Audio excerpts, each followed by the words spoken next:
Halo sahabat yang terkasih dalam Kristus.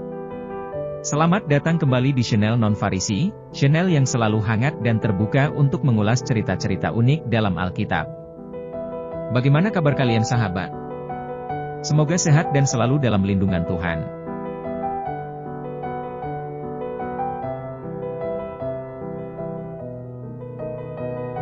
Baiklah, sekarang kita akan membahas sebuah perang yang terjadi di Israel. Namun, bukan perang melawan bangsa lain, tapi perang di antara sesama suku Israel, alias perang saudara.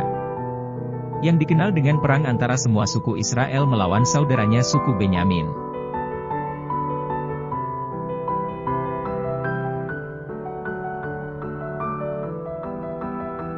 Sebelumnya, perlu kita tahu sahabat, bahwa pada masa itu belum ada raja yang memerintah di Israel setelah kematian Simson. Jadi semua orang Israel hidup begitu saja. Boleh dikatakan, mereka hidup sesuka hatinya tanpa ada aturan dan arahan.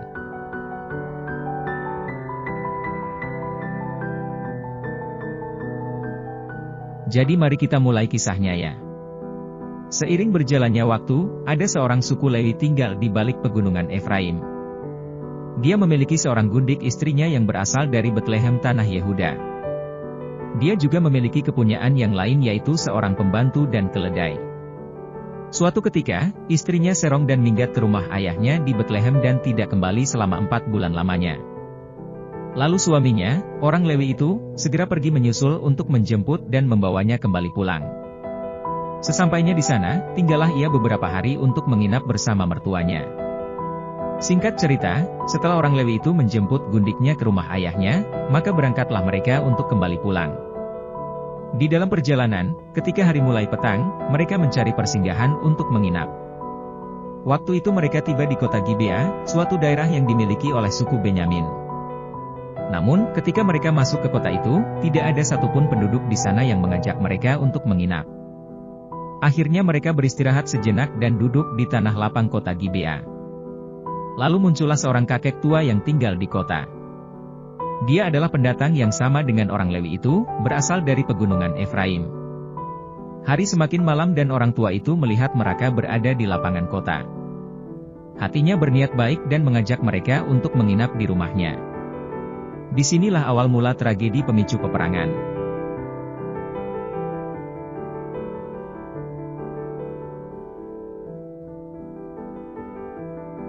Ketika mereka sedang berada di dalam rumah, tiba-tiba, datanglah sekelompok orang-orang di kota itu, mereka dinamakan orang-orang Dursila.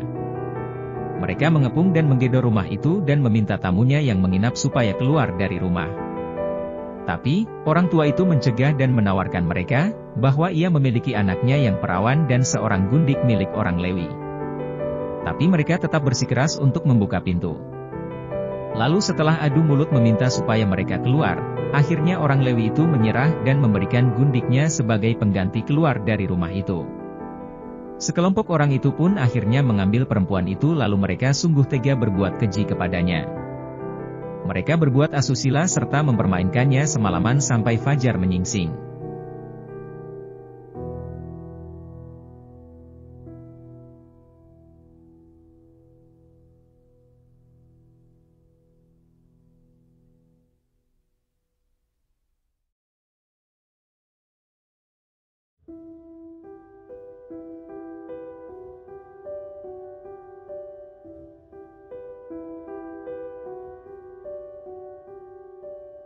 Menjelang pagi, dengan tenaga yang tersisa, istri orang Lewi itu datang kembali ke rumah. Tetapi ia jatuh, rebah di depan pintu rumah orang tua itu dan tergeletak di sana sampai fajar.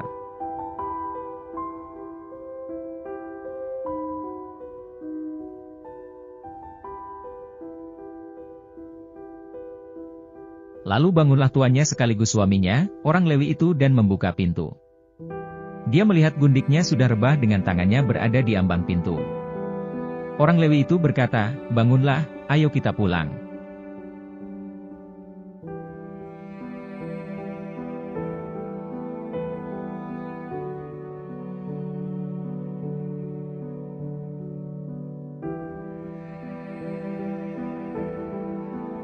Namun, perempuan itu sudah tidak bernyawa lagi.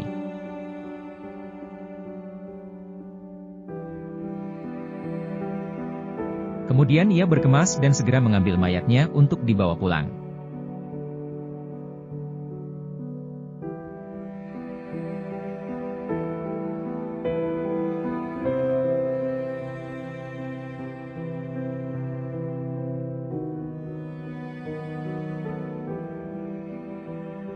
Sesampainya di rumah, orang Lewi itu mengambil sebilah pisau dan, ia memotong mayatnya menjadi 12 bagian.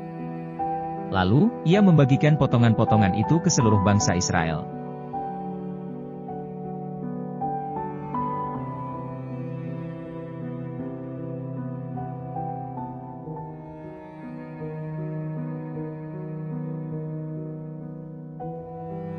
Tak berapa lama kemudian, setiap orang Israel yang mengetahuinya sontak terkejut dan berkata, kejahatan ini belum pernah terjadi sejak bangsa Israel keluar dari tanah Mesir. Kejadian ini membuat heboh di seluruh tanah Israel. Lalu majulah semua umat Israel dari segala penjuru, secara serentak bersama para pemuka agama menghadap Tuhan di Mispa. Jumlah keseluruhan umat Allah sebanyak 400.000 pasukan yang bersenjatakan pedang. Hal ini kemudian diketahui oleh orang-orang Benyamin. Berkatalah pemimpin pasukan Israel, ceritakanlah bagaimana kejahatan tersebut bisa terjadi. Lalu, orang Lewi itu pun menceritakan semua alur kejadian yang telah menimpa dirinya.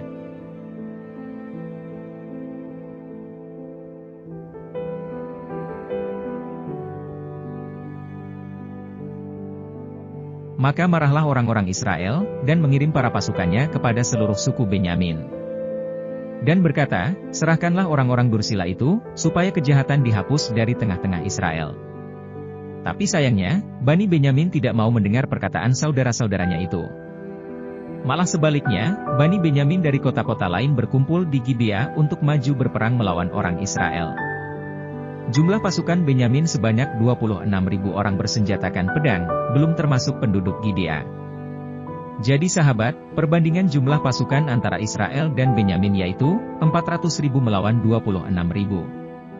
Kemudian, orang Israel bertanya kepada Allah, "Ya Allah, siapakah dari kami yang lebih dahulu maju berperang melawan Bani Benyamin?"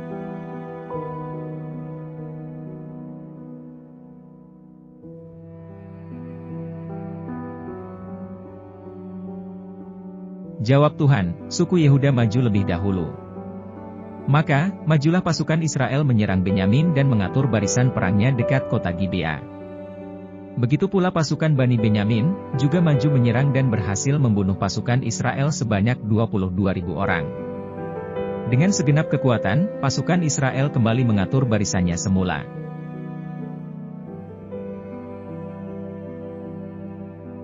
Akan tetapi, orang Israel menangis dan bertanya kepada Tuhan, "Akankah kami melakukan peperangan melawan saudara kami itu?"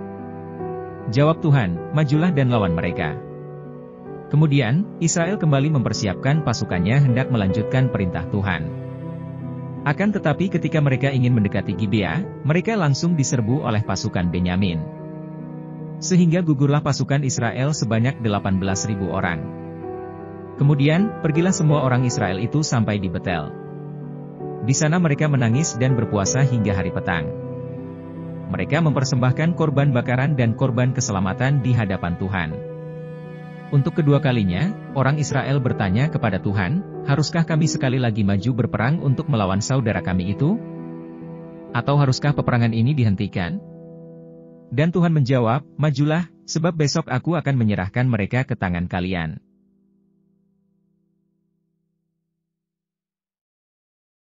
Nah, para sahabat yang terkasih, setelah itu, maka dengan yakin pasukan Israel maju untuk mengerahkan seluruh kekuatan tempurnya secara total. Dengan gagah perkasa, seluruh pasukan Israel bergerak maju berperang. Mereka juga membakar kota dan api melahap habis seluruh Gibea. Kemudian pasukan terus maju untuk menghabisi pasukan Benyamin. Bani Benyamin melihat situasi itu telah mencekam, maka gemetarlah mereka dan lari dari serbuan Israel. Mereka hendak melarikan diri ke padang gurun tetapi mereka telah dikepung dari segala penjuru. Total keseluruhan pasukan Benyamin yang tewas berjumlah 25.000 orang. Akhirnya peperangan pun selesai dan Israel memenangkan pertempuran tersebut.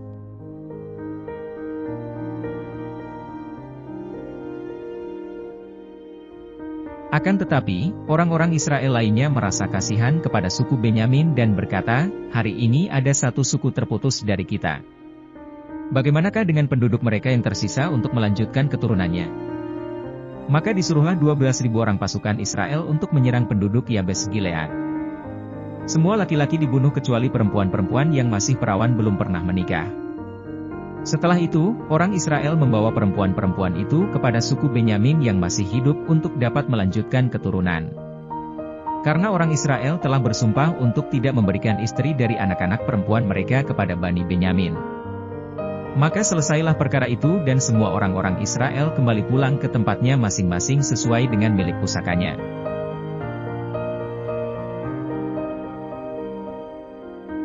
Nah, demikianlah kisah perang saudara yang terjadi di antara orang-orang Israel.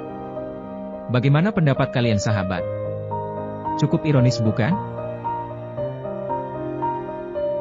Menurut pendapat kami, kecerobohan dan nafsu adalah penyebab terjadinya perang yang membuat justru lebih banyak korban.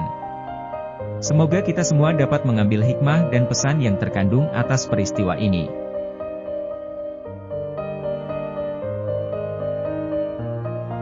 Baiklah sahabat-sahabat yang terkasih dalam Kristus, sekian dulu pembahasan kita. Jangan lupa subscribe dan support channel ini ya, agar kita terus semangat dalam mengabarkan kisah-kisah Alkitab yang unik dan mendapatkan pelajaran dari Tuhan kita.